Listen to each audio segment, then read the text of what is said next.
Ini hari kedua kita bermusafir. Jadi hari ini kita pergi ke Kelantan. Jadi kita makan dulu di Riverbank Dungun. Jadi kita menghadap ke sungai atau menghadap ke Kuala ni.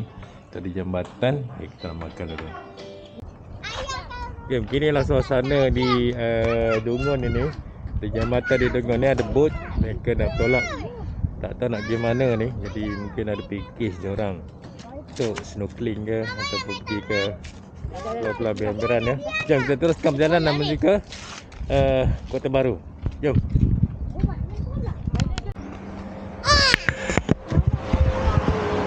Okey, kita berada di Rantau Abang Kuala di Terengganu ni pada hari kedua permusafiran. Ni nak tengok penyu mungkin tak ada malam-malam kan. Jadi penyu akan datang pada waktu malam.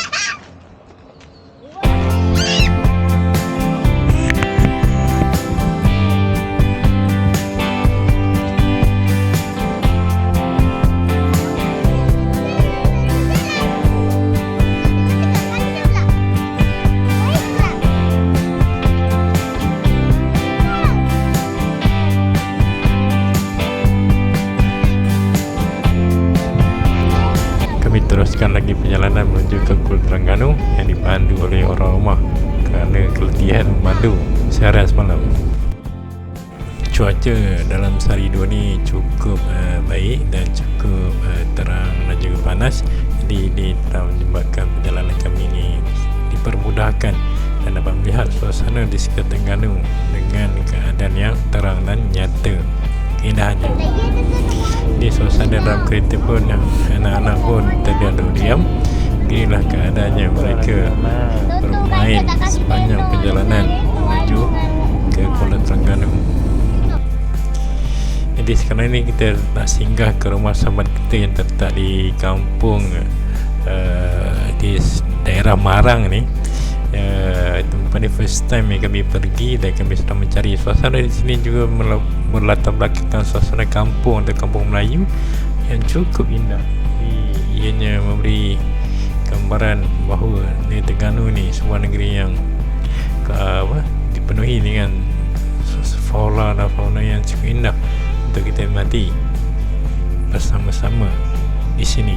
Di dalam perjalanan ini kami sedang mencari di manakah rumah saudara kita, itu Encik Subi yang mengajar di Dungun, dan dia kini sebagai cuti sekolah ni dia menginap di rumah sewanya di kampung di sekitar Marang, Terengganu. Jadi kita nak tengok. Okay, kita dah sampai ke rumahnya. Kita dah jumpa dah rumah dia ni. Tersegam indah rumahnya ni. Oh, terbaik. Bukan calang-calang kalang-kalang yang boleh buat rumah ni kan.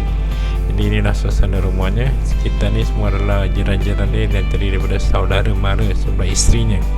Jadi kita nak tengok begitu damai sekali suasana di sini dengan pembinaan rumah yang tersegar indah ni memberi bonus kepada mereka. Jadi kita lepas tu kita dah teruskan perjalanan menuju ke Kuala Terengganu. Kita dah sampai satu bukit. Di dalam bukit ni dia tulis ataupun terdapat binaan tulisan yang bertulis welcome ataupun selamat datang ke Kuala Terengganu.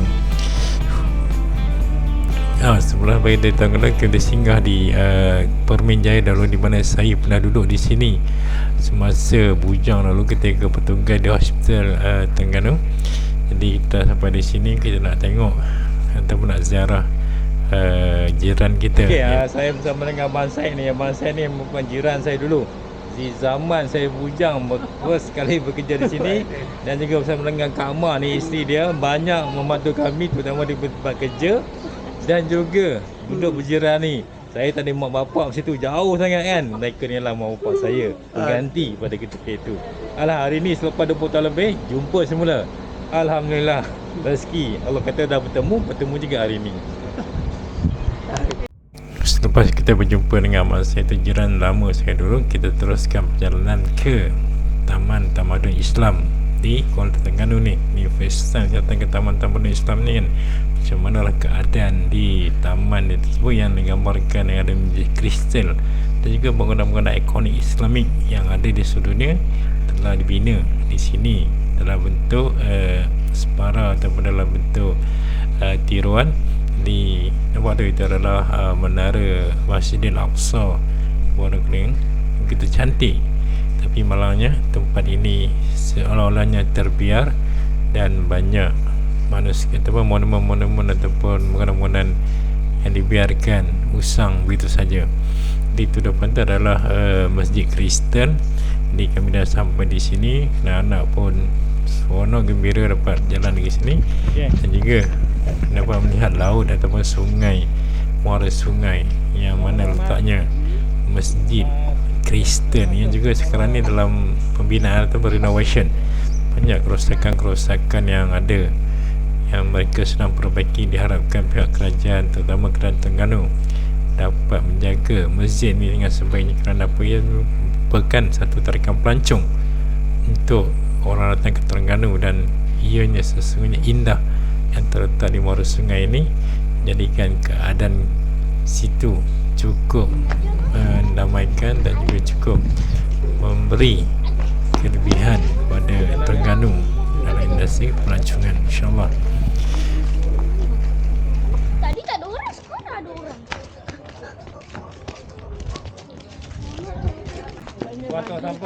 Pengalaman berada di tapak tamadun Islam di Kuala Terengganu ini cukup memberi banyak input untuk saya kenal bahawa kita juga mampu untuk membina satu tamadun yang indah yang boleh kita kongsikan kepada anak cucu kita.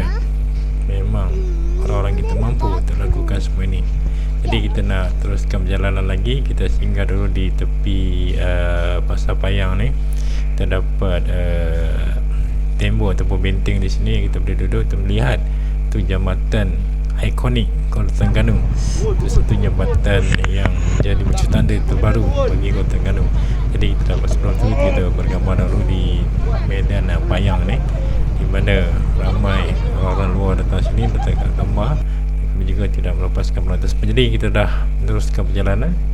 Kita sedang menaiki jambatan ikonik Kuala Terengganu ini. Saya tak pasti nama khasnya ni, tapi jambatan ini memang terbaik.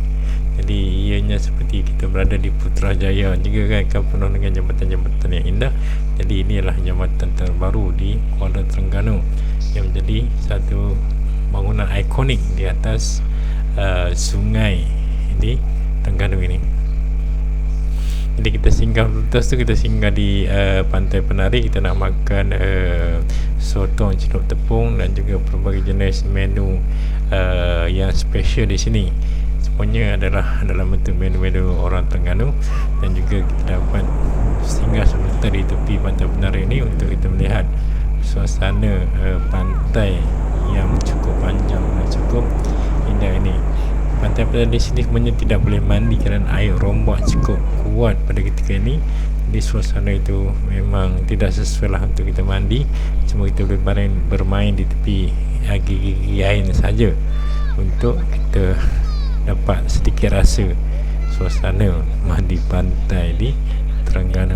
Sehingga kasut pun dialirkan ataupun dihanyutkan oleh ombak ini. Begitu sekali kuatnya ombak di sekitar pantai di Terengganu. Dan seterusnya kita teruskan lagi perjalanan menuju ke Kota Baru, dan kita telah berjumpa dengan sahabat kita, itu jiran kita di Puchong, itu saudara Pok D ni. Dia panggil kita untuk dia nak jamu makan petang pada hari itu. Jadi kita nak makan di restoran ini. Jadi anak-anak ni pun bukan nak makan sangat pun, mereka tahu nak main kan. Jadi inilah restoran di mana kami menyambut selera yang dibelanjut oleh Pok D di sana. Lepas tu kami teruskan lagi perjalanan menuju ke Kota Baru, di mana malam ni kita akan menginap di sebuah hotel yang bernama Grand Riverview. Jadi hari pun dah semakin senja,